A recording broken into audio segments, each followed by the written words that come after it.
Are there questions to Dr. Carvalho?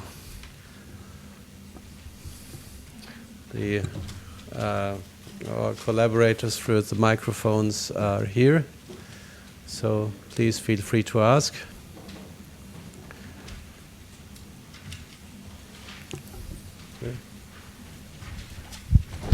Oops.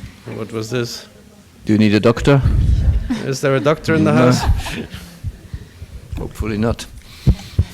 Sorry, it's just not really a question on the Doppler, but more on delivering at what number of weeks of pregnancy, because you mentioned in two of the conditions, especially the critical valvular stenosis, that are we going to suggest the patient to deliver early? So as you said, at 35 weeks. Very rarely. That's very unusual. Very rarely for cardiac reasons, we say deliver early. One is arrhythmia sometimes. If they are 37 weeks, they are tachycardia. Why start treatment? You just deliver the baby. So that's quite acceptable. But for structural abnormality, most of the time, you don't need to deliver preterm. I think those cases where there is progression of the lesion and you feel that by waiting another 2 weeks, you're going to cause more damage to the myocardium, like the lady with severe aortic stenosis, the pressure in the left ventricle was over 100 estimated for a baby that was 35 weeks. That's very high pressure, and you can see a ventricle that's it's so hypertrophy that it would be worse to wait another 2 weeks than to deliver baby earlier. So it's a very balanced judgment. Very, very few cases we do that. We do that for pulmonary stenosis as well when it's becoming atretic, because the babies will need a balloon dilatation, and if it becomes atretic, they will need radiofrequency perforation, which is a higher risk than just putting a needle through and a guide wire through. So we do balance a lot, and sometimes we deliver them early rather than doing a fetal intervention, because we have good interventionists that can do balloon dilatation, in 2 kilogram babies. So those are the two groups in particular that we deliver early, if necessary. Yes. If I'm permitted to ask another question, we do screen more or less now. Could you speak into the microphone? Quite regularly for the first in the first trimester for tricuspid regurgitation, and if we do find it, what sort of lesions? As you said, most of them are physiological and would perhaps settle with time when she comes with 20 weeks scan. But what sort of lesions we should expect, or we should look for primarily?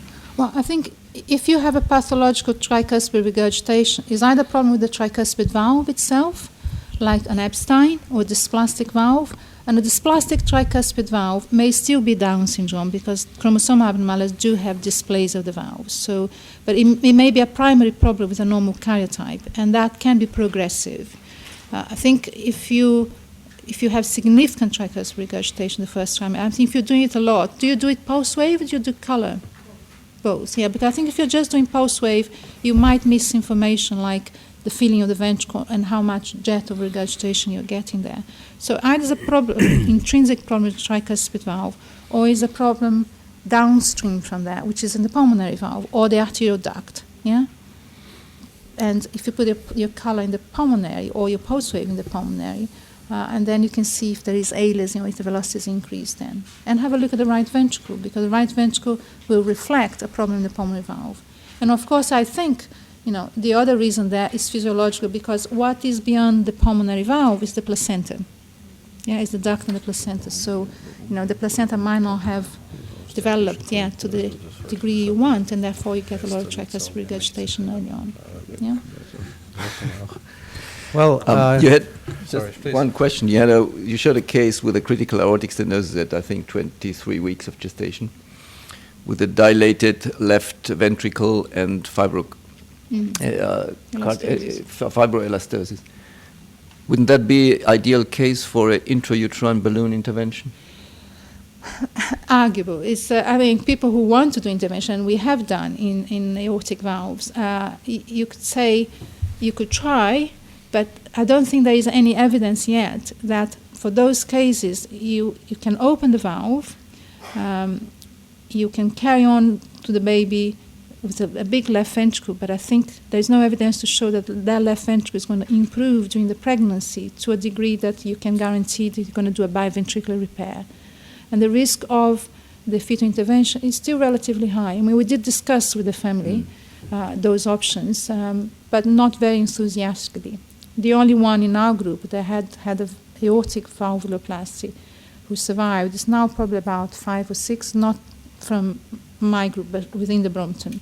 And that baby is well, but with lots of problems. It's reportedly well, but not really. The long-term outcome is not improved. Did not develop hypoplastic left heart. It did not. No. But it has a huge left ventricle with poor function, pulmonary hypertension. It's in and out of hospital. Quality of life is not very good. So I don't know if that's any better than having an Allwood and it's still with problems. And the numbers are still very small. I mean, if we see a case like that, we do raise with the family the possibility of that, but we say we don't know really if we're doing any good, because we don't really. So it's a mutual decision, I think. Yeah.